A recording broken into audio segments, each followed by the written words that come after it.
foot for pull-up and for dips. So we will do our exercise here. That's actually. Wait, Mohammed. Okay, start. 1, 2, 3, 4. Only 4. 1. ऐसा ले एक भी बची है 4. We have a gym now, pull-up bar, and for dips. Guess that will keep the techs occupied. Well, they did tell me if we have a gym in the back, we'll never leave. We'll stay here. So, I guess that's good for us. More work getting done. This is the scrap yard, I guess. Cylinder head here, an old intercooler, some brake discs, lots and lots of head gaskets, pistons, rods, flywheels, lots of accumulators, and of course enough race fuel to run a family car on for a year. Easy. Alright guys, so it's day 1 of our Porsche development. We've hooked the Porsche up to our mainline hub dyno. For the time being, we're gonna cool the car through the exit ducts instead of the intercooler intake ducts, which are here. We're gonna make up a rig so that the fans sit here and they put air, or they flow air down here so they can cool the intercoolers properly. The car is currently completely stock, so we're gonna do a stock baseline pull. I want to see what power these make on stock setup, 98 octane fuel in Dubai. Honestly, I have no idea what these make. I think it's around 500, 550 wheel. We are now going to enter dyno mode. This car from the factory, as you may already know, it's a 4-wheel drive car. Fortunately, it's got a 2-wheel drive mode because we've only got a 2-wheel drive mainline dyno at the moment. We don't have anything hooked up to the front. With our great success with the McLarens and M Engineering, we are continuing to work with them for the Porsches. Fortunately, we don't need to send the ECUs off anymore with the Porsche stuff. We can flash them via OBD and that's it, you know. There's no waiting time of around 8 working days for your ECU to go to US and come back. It's simply a same day procedure. We plug into the OBD port and we flash the M-Tuner suite on there. Once we've got M-Tuner suite on there, it allows us to enable and disable dyno mode. It gives us a data logging suite and it allows us to flash calibration revisions through OBD. So I have a stage 0 on here. Stage 0 is basically everything stock on the ECU. The only difference being it's got the M-Tuner suite on there, which gives me access to 100 Hz data logging and it allows me to enter and exit dyno mode without peewees. So we're now gonna enter 2-wheel drive dyno mode. Dyno mode enabled. The dash lights up like a Christmas tree like this.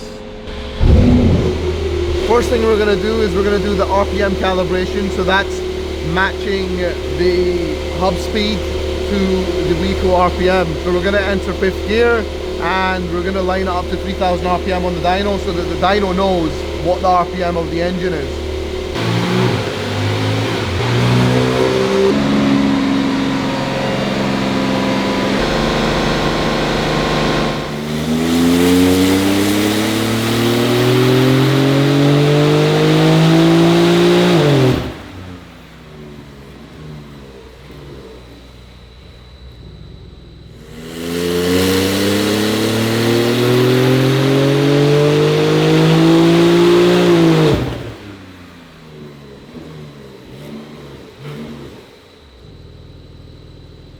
Getting the baseline pulls out the way. First hit was around 590 wheel, second hit was just over 600. It made more than what I was expecting. I was only expecting to see around 550 wheel, so it does make some pretty good numbers for a stock car. It's the equivalent of maybe a stage 2 650S, not a stock 650S. Maybe a 600 LT makes the same figures. I don't think we've had a 600 LT on the dyno.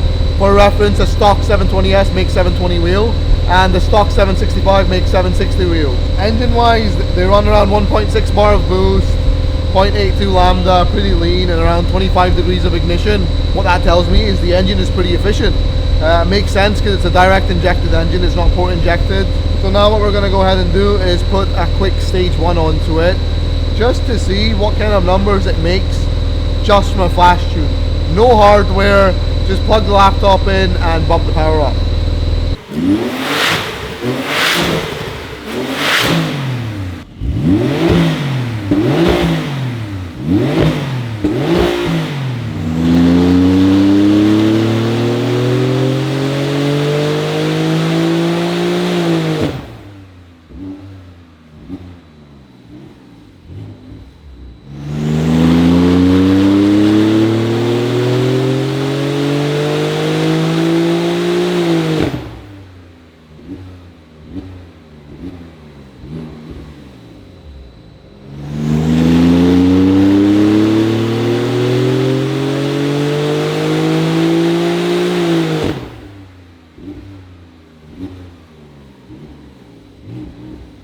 Guys, we've just flashed the stage 1 tune on there and it made great gains. Was not expecting to see that, so that makes it pretty much on par with the stock 720S. So good start. I can't wait to see what it does on stage 2 and stage 3. Ultimately, keep in mind, fueling is going to be our limitation on this car, but it didn't stop us with the McLarens. That was also a limitation which we overcame in the safest way. Right, now we're gonna pull this off the dyno. We're gonna move it into our workshop and rip out the stock exhaust. We're gonna put our downpipes on there, our X-pipe exhaust, to really wake it up a little bit, because out the box they sound a little bit like a vacuum cleaner. I also really want to be able to hear those turbos spool up, because that's what a Turbo S is all about, right? You should be able to hear that turbo spool up. It literally has turbo in its model name.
Not bad at all.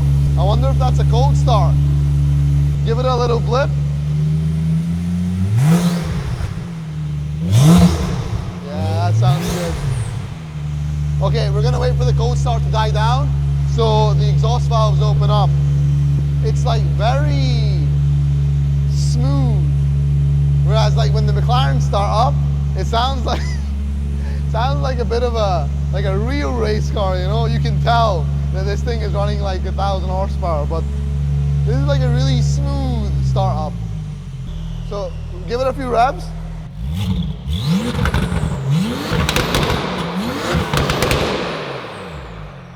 That sounds so good. More.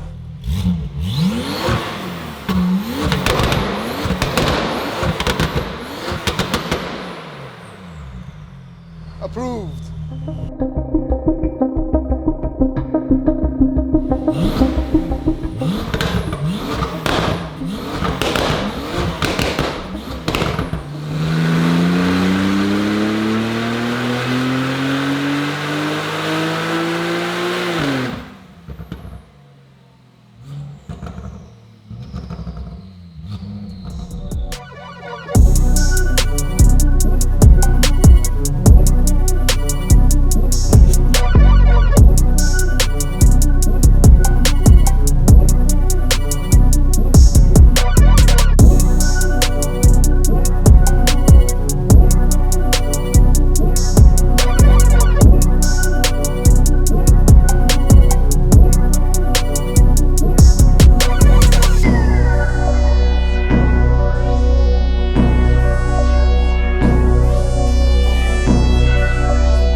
1500 wheel horsepower build about to come to life. This is car's a crazy build, to be honest. We did the heat shields gold for him, the manifold gold, ripped out the entire interior, had it restitched in red Alcantara. Let's talk about the spicy stuff. So it's a fully built box. It's got our clutch, our diff, and we have Zona turbos, Senna cams, 1300 injectors, CSF intercooler, CSF front cooling, GTR coils, 4-bar maps, probably some other stuff in there that I'm forgetting at the moment. But this build will be spicy. We expect it to make 1,000 wheel on pump gas, and I think around 1400 to 1500 on E85.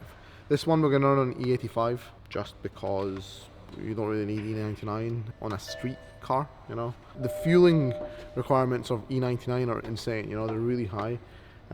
We just don't need that for this car. We're not competing with it. You know, he'll take it half-mile racing for fun, but it's not going to be a record car unless we go drag racing with it. You know, who knows? You know, but the thing is, if we want to upgrade the pumps, it's easy for us to do so after the build.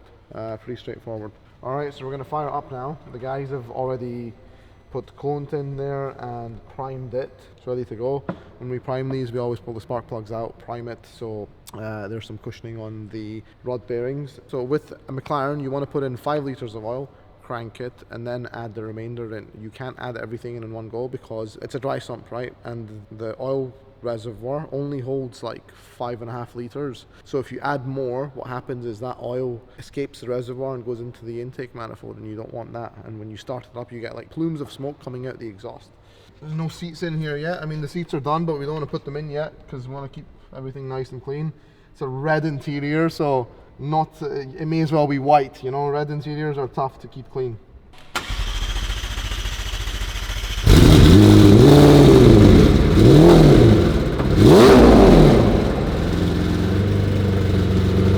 Got a misfire on bank 2, so there's no codes, but you can see that the lambdas on bank 2 are running a lot leaner than bank 1. So one of the signs of a misfire is if one cylinder is leaner than the other one and it sounds a bit lumpy, you know that that's the cylinder that's misfiring. Mohammed, Yes, boss. disconnect cylinder 6, just the coil. We're going to try and isolate which cylinder is misfiring. It's either 6 or 7, so we can have a look at it. Done? Yeah.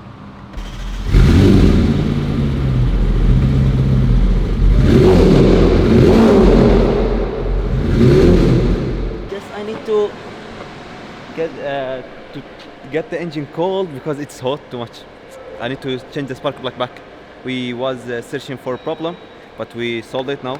Yeah, it was misfiring, but Why? because I did mistake. No, I plug it, but I plug it wrong.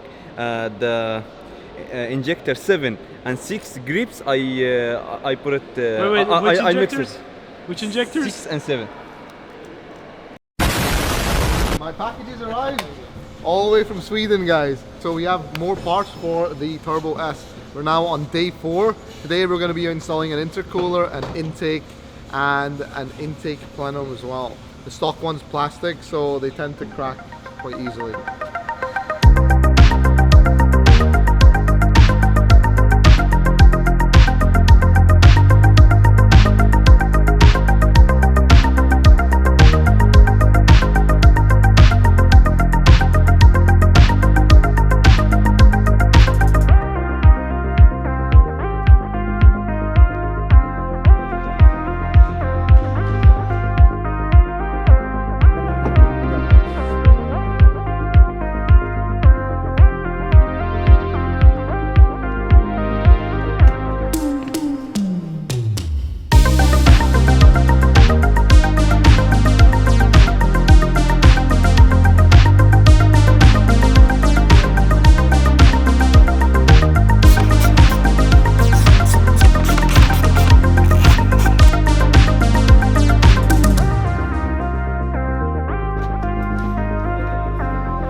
Alright guys, we have now fitted the intercoolers, intakes, and the intake plenum to the Porsche and the inlets. With the exhaust, we reduced back pressure in the exhaust system, so we removed one of the restrictions, but now we removed another restriction so that the engine can breathe easier, you know, so it can pull a lot more air in with intakes. And the intercoolers obviously work a lot better. They cool the air better than the stock intercoolers. So stock intercoolers are obviously made for, you know, the 580 horsepower or whatever the car came out of the factory with. But when we want to turn up the power, we need additional cooling. So we're going to do a quick hit on 98, again without changing the calibration, to see if we make any gains. And then we're going to dial in on stage 2.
Okay, so we're probably going to leave it here. 790 wheel. Shame we didn't crack 800, but it's important for the setup to be safe. We're going to get it off the dyno now, do some street hits, and hopefully hit Swihan in the morning.